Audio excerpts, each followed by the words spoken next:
Hello guys, how are you? I hope you are doing excellent. This is Ashi Mishra, came with my channel Yours Medico's Library. So guys, इस video में हम sedative हाइप्नोटिक्स के second part में हैं, जिसमें classification और mechanism of action के बारे में हम डिस्कस करेंगे। अगर आपने इससे पहले वाला वीडियो सेडेटिव हाइप्नोटिक्स का नहीं देखा है तो प्लीज़ आप देखिए, वो इंट्रो पार्ट है और उसमें मैंने मतलब बताया हुआ था और कुछ बेसिक कॉन्सेप्ट बताए थे। आप उसको देखिए, मैंने लिंक ऑलरेडी डिस्क्रिप्शन में दिया हुआ है। ओके, सेडेटिव हाइप्नोटिक्स को जिन्होंने ये वीडियो पहली बार देखना शुरू किया, मैं उनके लिए बता दूं कि सेडेटिव का मतलब क्या होता है, सुस्ती लाना, काल्मनेस लाना, और हाइप्नोटिक्स का मतलब होता है स्लीप इंड्यूस करना। ओके, तो ये एक बेसिक और ये मेजर डिफरेंस रहा है सेडेटिव और हाइप्नोटिक्स में। Okay, so let's begin guys. अब आते हैं क्लासिफिकेशन में। क्लासिफिकेशन में देखिए, क्लासिफिकेशन इसका करीब करीब 3 पार्ट में दिया हुआ है। इसका पहला होता है बेंजोडाइजेपिन में, दूसरा होता है बार्बिट्यूरेट में, और तीसरा होता है नॉन बेंजोडाइजेपिन में, जो अगले स्लाइड में है। तो अभी हम बेंजोडाइजेपिन में देखते हैं। बेंजोडाइजेपिन का आप देख सकते हैं कि इसमें टोटल 3 टाइप के ड्रग्स आते हैं। देखिए, क्लासिफिकेशन का पूरा मतलब होता है कि जो एक टाइप की एक्टिविटी, एक टाइप के फंक्शंस करने वाले को हम एक चीज़ में, एक सेक्शन में इंक्लूड करते हैं। तो उसी तरीके से बेंजोडाइजेपिन के जो एक्टिविटी है उसको हम एक सेक्शन में इंक्लूड किया है, और उसमें 3 पार्ट दिए हुए हैं, हिप्नोटिक्स, एंटी एंजाइटी और एंटी कन्वल्सन। जो हिप्नोटिक्स होते हैं वो उसके एग्जांपल्स, उसके कुछ ड्रग्स के नाम है डाइज़ोपाम, एल्प्राज़ोलम और फ्लूराज़ोपम। ओके, और जैसे मैंने बताया था, हिप्नोटिक्स का मतलब क्या होता है, स्लीप इंड्यूस करना। तो ये तीनों ड्रग्स स्लीप इंड्यूस करते हैं। जो एंटी एंजाइटी में स्पेशली जो 3 ड्रग इंक्लूडेड हैं वो है डाइज़ोपाम, लोराज़ेपाम एंड क्लोनाज़ेपाम। ये सब कुछ ड्रग्स हैं जो मेनली बेंजोडाइजेपिन में इंक्लूड होते हैं। अब दूसरा आता है एंटी कन्वल्सेंट ड्रग्स। ओके, इसका मतलब क्या होता है कि एंटी कन्वल्सेंट का सिंपल सा ये मतलब होता है कि ये जो एपिलेप्सी या सीजर या जो दौरे पड़ते हैं उस कंडीशन में ये काम आते हैं। ओके, तो इसमें भी यही एक तरीके से ऊपर वाला जो सेक्शन है, क्लोनाज़ेपाम, लोराज़ेपाम और डाइज़ोपाम, ये सब ड्रग्स जो पाम वाले ड्रग्स हैं, जो एंडिंग पाम दिख रही है, आप इसको याद रख सकते हैं, या जोलैम, पाम, जोपाम या जोलैम। ओके, इसका एक एंटागोनिस्ट है बेंजोडाइजेपिन का, उसका नाम है फ्लूमेजेनिल। ओके, फ्लूमेजेनिल। तो आप ऐसे याद रखिए कि जैसे कि ये पाइन, पीने मतलब हम लोग कुछ पीते हैं, पीने में मज़े, MAZE, मज़े नील, मज़े नहीं आते, मतलब कि ये एंटागोनिस्ट है इसका। तो आप ऐसे याद रखिए, पीने में मज़े नहीं आते, नील। तो ये एक तरीके का इजी रहेगा आपको याद करने में। ओके, अब आते हैं बार्बिट्यूरेट। बार्बिट्यूरेट में क्या होता है, इसमें 3 तरीके के ड्रग होते हैं, long acting drug, short acting drug और जो अल्ट्रा शॉर्ट एक्शन होता है वो ड्रग। देखिए, लॉन्ग एक्टिंग ड्रग का मतलब क्या होता है, देखो बार्बिट्यूरेट का क्या होता है काम, कि ये एक तरीके का स्लीप इंड्यूस करता है। बट लॉन्ग एक्टिंग ड्रग का मतलब क्या होता है कि एक समझ लीजिए क्या होता है, कुछ बार्बिट्यूरेट वो उसका जब वो कन्वर्ट होते हैं मेटाबोलाइट्स में, दूसरे मेटाबोलाइट्स में वो कन्वर्ट हो जाते हैं। ओके, तो दूसरे मेटाबोलाइट में जब वो कन्वर्ट होते हैं तो उसका ड्यूरेशन, जैसे फॉर एग्जांपल बार्बिट्यूरेट का ड्यूरेशन 6 घंटे है, 6 घंटे आपको स्लीप कॉज करेगा। जब वो उसका मेटाबोलाइट में कन्वर्ट हो जाएगा, एक्टिव मेटाबोलाइट में वो जब बार्बिट्यूरेट कन्वर्ट हो जाएगा, तो जो वो एक्टिव मेटाबोलाइट है वो भी 6 घंटे कॉज करेगा स्लीप। तो टोटल 12 घंटे स्लीप कॉज कर लिया। ओके, तो ये थोड़ा सा नुकसान भी पहुंचा सकता है। तो इसका एक ही एग्जांपल देखा जाए तो अभी ये इंपॉर्टेंट है, फिनोबार्बिटोन। शॉर्ट एक्टिंग ड्रग में क्या होता है कि इसमें ये है कि ये बहुत कम टाइम के लिए एक्ट करेगा, इसका है पेंटोबार्बिटोन। और अल्ट्रा शॉर्ट एक्शन में जो बहुत ही वेरी शॉर्ट टाइम के लिए रहेगा, थियोपेंटोन और मिथोहेक्सिटोन बहुत ही इंपॉर्टेंट ड्रग्स है, ये आप याद रखिएगा। ओके,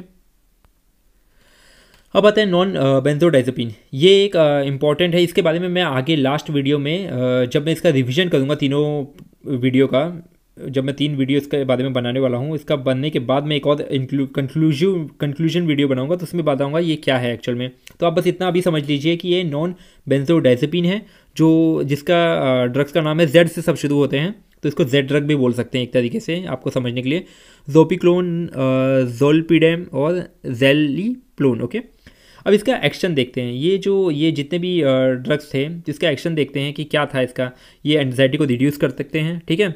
तो जो और एंजाइटी को रिड्यूस करने में भी कहाँ, ये जो अल्फा 2 गाबा रिसेप्टर है उस पर एक्ट करेंगे, स्पेशली जो लिम्बिक सिस्टम होता है ब्रेन का, उसके अल्फा 2 गाबा रिसेप्टर पर एक्ट करते हैं। ओके, अब आते हैं कि जो दूसरा है कि ये सिडेशन और हिप्नोटिक्स कॉज करेगा, और इसका वर्क कहाँ होगा, ये कहाँ एक्ट करेगा, अल्फा 1 गाबा रिसेप्टर पर। ओके, गाबा में 2 रिसेप्टर होते हैं, अल्फा 1 अल्फा 2, तो अल्फा 1 पर कॉज करेगा। ओके, एमनेसिया मतलब कि शॉर्ट टर्म मेमोरी लॉस, तो ये एक तरीके का जो शॉर्ट टर्म मेमोरी लॉस कहाँ कॉज किस रिसेप्टर पर कॉज करेगा, गाबा के अल्फा 1 पर।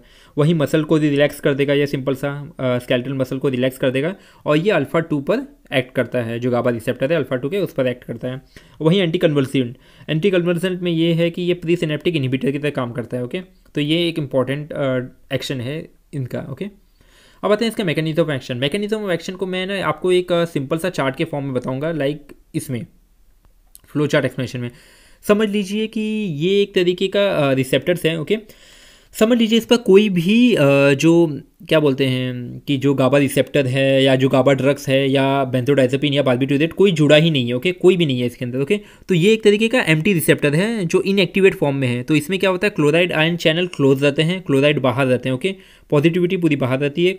ओके, तो ये जो क्लोराइड आयन है वो बाहर ही रहते हैं, अंदर नहीं आते, क्योंकि कोई जो ट्रांसमीटर है जैसे गाबा हो गया या बेंजोडाइजेपिन वो जुड़ा ही नहीं, तो इसलिए ये एम्प्टी रिसेप्टर है, ये क्लोज रहता है चैनल। जैसे ही गाबा रिसेप्टर जुड़ता है तो ये जो क्लोरीन चैनल रहता है ओपन होता है और कुछ क्लोरीन अंदर आते हैं। ओके, वहीं तो ये लेटर ऑन जब क्लोरीन अंदर आता है तो क्या होता है कि ये पोलराइजेशन चालू होता है। ओके, अब ये पोलराइजेशन हाइपरपोलराइजेशन की ओर बढ़ने लगता है। जब अलॉन्ग विद दिस तीसरे में आप देख सकते हैं गाबा के साथ अगर बेंजोडाइजेपिन जुड़ गया तो पोलराइजेशन बहुत बढ़ जाएगा, तो क्लोरीन बहुत सारे अंदर आ जाएंगे और हाइपर पोलराइजेशन के स्टेट में पहुंच जाएगा। और अगर आप हाइपर पोलराइजेशन के स्टेट में पहुंच जा रहे हो तो इसको डीपोलराइज होने के लिए बहुत टाइम लगेगा, तब तक आपका जो सेंट्रल नर्वस सिस्टम है वो डिप्रेस रहेगा। तो इसलिए ये ड्रग्स मेनली यूज़ किया जाता है। तो आप इससे आप समझ सकते हो कि पहले वाले में कोई रिसेप्टर कोई भी ट्रांसमीटर जुड़ा नहीं है, तो इससे क्लोराइड चैनल क्लोज है। दूसरे वाले में गाबा जुड़ गया तो इससे थोड़ा क्लोरीन अंदर आया तो हाइपरपोलराइजेशन हो गया। दूसरा होता है कि जब अलॉन्ग विथ गाबा बेंजोडाइजेपिन भी जुड़ गया रिसेप्टर पर तो इसमें एक्सेसिव क्लोरीन अंदर आ गए और इससे हाइपरपोलराइजेशन का कंडीशन आ गया। तो ये आप समझ सकते हैं सिंपल सा। ओके, तो इसको अगर मैं पुराने वाले में बताऊँ तो एक मैकेनिज्म ऑफ एक्शन ये है कि बेंजोडाइजेपिन जब गाबा के बाद, जब गाबा ऑलरेडी जुड़ा हुआ था, जब बेंजोडाइजेपिन जुड़ा तो उस पर क्या हुआ, एक्टिविटी बढ़ गई गाबा की, उसमें क्लोराइड चैनल और ज़्यादा अंदर आने लगे। ओके, क्लोराइड चैनल अंदर आने की वजह से जो न्यूरोनल मेम्ब्रेन है वो हाइपरपोलराइजेशन के स्टेट में चला गया और वहाँ मोर नेगेटिविटी बढ़ गई अंदर। ओके, और अंदर नेगेटिव बढ़ने से जो सिनेप्टिक ट्रांसमिशन है वो कम हो गया और सीएनएस डिप्रेस हो गया। तो ये सिंपल सा आपको समझाने के लिए मैं बता रहा था, ये मैकेनिज्म ये बहुत इंपॉर्टेंट है। So thank you so much guys for your attention. If you get any benefits from this, so please hit the like button and subscribe my channel. Thank you so much guys.